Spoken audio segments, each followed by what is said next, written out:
In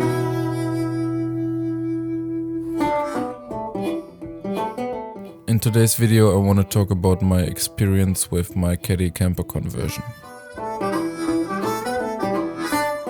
After at least 30,000 kilometers and extensive time spent in the van, I know 100% what works and what doesn't. I also gained a lot of skills and new tools, which open up a lot more possibilities concerning the quality of what I'm making. There are quite a few things I want to change and improve. First of all, I noticed that I need to save even more weight. With a fully packed roof and sometimes even bikes on the back, it really holds the van back when going off-road, especially on steep terrain.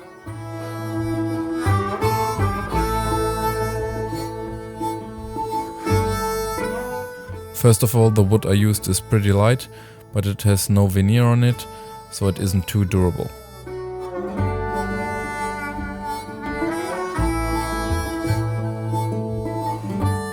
Another big mistake is that all the time I didn't own the sander, so all the wood surfaces are totally raw and not that nice to the touch. Next time I will use a dedicated wood for conversions called Queen Ply. It has the same weight as the Lumbercore plywood, but it's way stronger and comes with a veneer. So for some parts of the conversion I will be able to use 9mm plates instead of 15mm to save even more weight. The edges of the Queen Ply can also be left open as they are waterproof.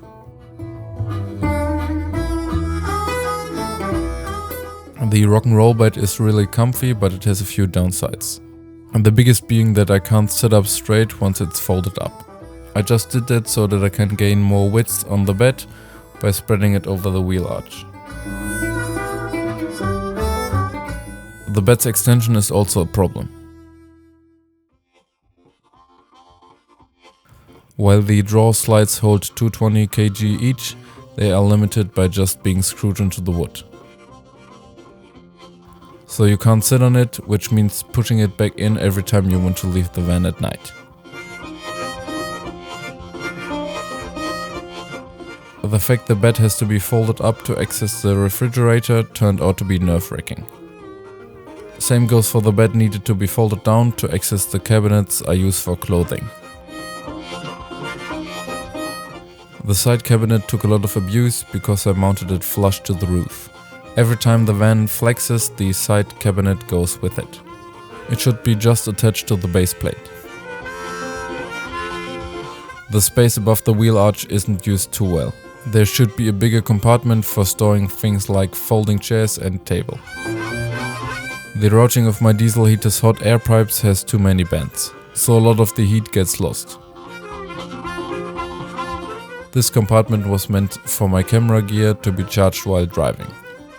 But that definitely needs to be on arm's length while driving to catch special moments.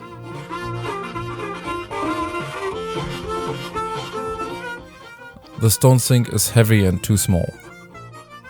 When washing dishes, water spills everywhere. I got 20 liters of fresh and drain water. But as I'm using biodegradable soap anyway, I plan on just getting one big freshwater tank and then running the drain straight out of the van.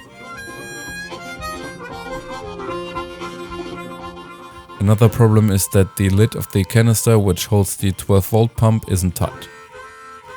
When the canister is full and you hit a bump or do some off-roading, it leaks if you don't change the lid for a normal one.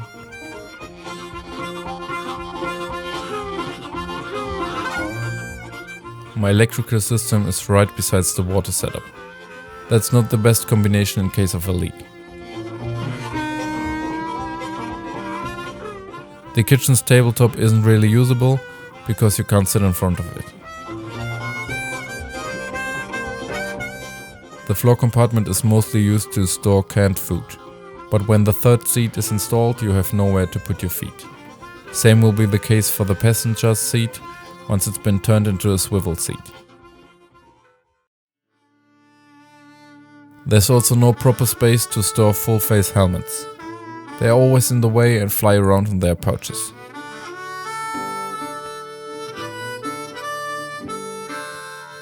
Most importantly, I need to take this little guy into consideration and create him a place to sleep and travel with me and my caddy that is big enough even when he's grown up.